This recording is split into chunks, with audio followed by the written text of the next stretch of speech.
next with the Sony stuff, we have another worst report in my opinion is that in this new Venom Last Dance, that will officially be the last Venom movie.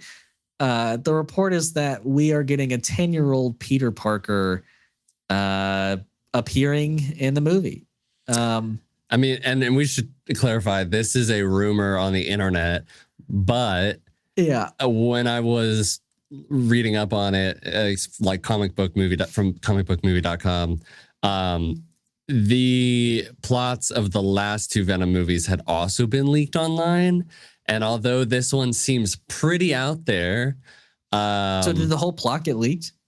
What they're saying is Eddie bonds with the kid and decides not to kill. So basically, it is said that Venom sets out to kill 10-year-old Peter Parker in an effort to avoid suffering the same fate as many of his multiversal variants, the death of Spider-Man, which would kind of tie into the post-credits of the Spider-Man No Way Home, which kind of does tie in a bit. Eddie bonds with the kid, eventually decides not to kill him. However, he soon finds himself battling Toxin, the Jury, which was like that group that we were talking about earlier in the year, and then a new group of symbiotes, with some of them gunning for Peter. And then on top of that, we have Juno Temple playing a lieutenant and Chiwetel Ejiofor playing Orwell Taylor. And his son is one of Carnage's victims. Oh, okay. Look, I think that this is a very plausible idea. It is. I think when you laid out like that, but I really just can't deal with this whole universe has been a complete an utter shit show. Right. And the fact that we're doing another on top of the stuff that Madam Web was kind of trying to do with Peter not being born yet, and we have a 10-year-old Peter, and I'm it's just it muddles the characters up so much. It just feels weird. And now we're adding this multiversal side of things, but we're not a part of the MCU, and we're not canon to the MCU necessarily, but we are. No, they're for sure canon to the MCU, because I mean they Venom showed up in the MCU. He was there, And I mean, and on top of this being the last one, which to me is a little strange, because this has been their biggest moneymaker out of the whole thing. I think it's because Tom Hardy wants to be done. I don't think it's because the studio wants to be, Maybe, but then they could just recast somebody, you know what I mean?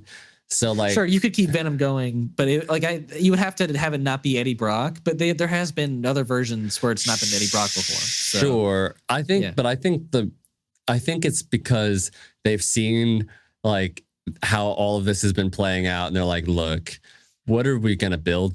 What are we build? We're not building towards anything. That's the thing. They it's all been building and burning this whole time to an actual Sinister Six forming, going up against a real adult Peter Parker as Spider-Man, but they have never showed him once in these movies.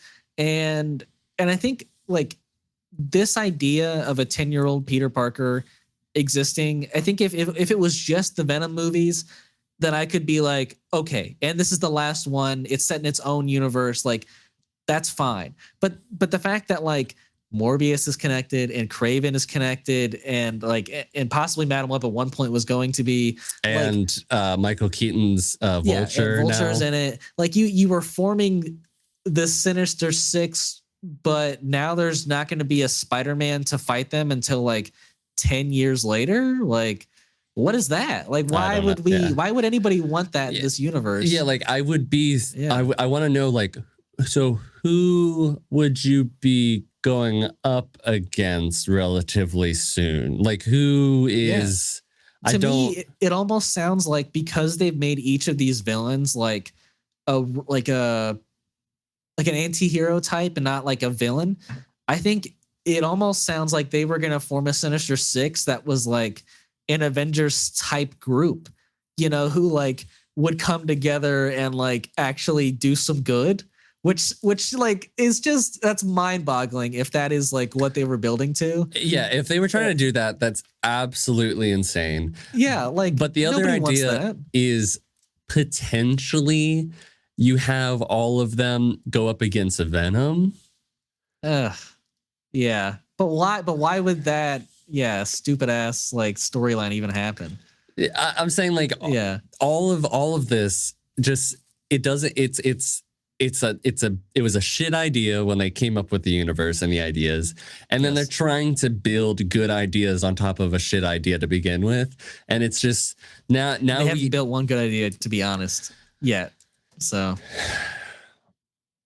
yeah, you're probably right. I mean, I genuinely haven't liked a Sony movie, like a Sony Spider-Man movie outside of the animated stuff since like Amazing Spider-Man 1, which is a long time ago. I mean, and here's the thing, I enjoy Tom Hardy with Venom. I genuinely think that like I enjoy when it's just him interacting with the symbiote. I enjoy all of that. I really do. It's the stories that just usually, and also like it is Venom, but it's not. Like, you know, it's right. It's not. Yeah, it's not like the full version we want. It's not as dark of a Venom as we want. I think I wish I could agree with you that I enjoyed Tom Hardy and Venom's interactions.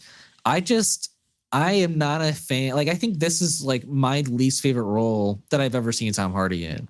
I think he's him awkward as Eddie Brock is probably my least favorite. Oh, what was that in? It might have just been called Capone. It was not it wasn't great. That sounds pretty bad, to be honest.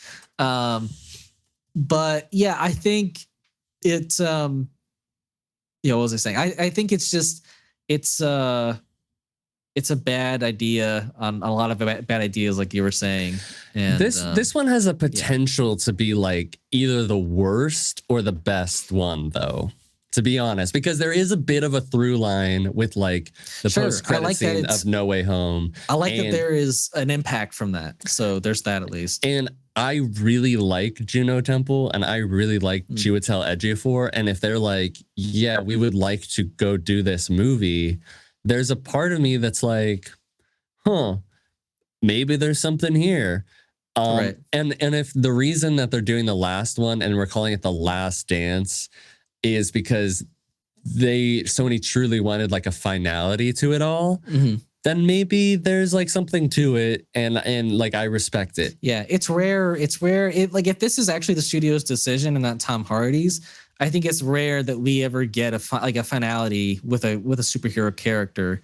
Yeah, I mean the only ones I can even think of recently that have done it would be, I mean, and like Guardians 3 did it, but like everyone lived and like is like living on in their own like path. So like, yeah, there was the finality to them, but it didn't like fully, I guess, like end their stories, you know? So I don't know, maybe this one could even make it more final than like Guardians 3. Who knows? Who knows? But I don't think this one is directed by the same, like either of the two directors that did the first two, right? No. Yeah. So I don't know. It's this one could be a mess. You're right, or it could be the best one of the three because the first two I have not really enjoyed, to be honest. So.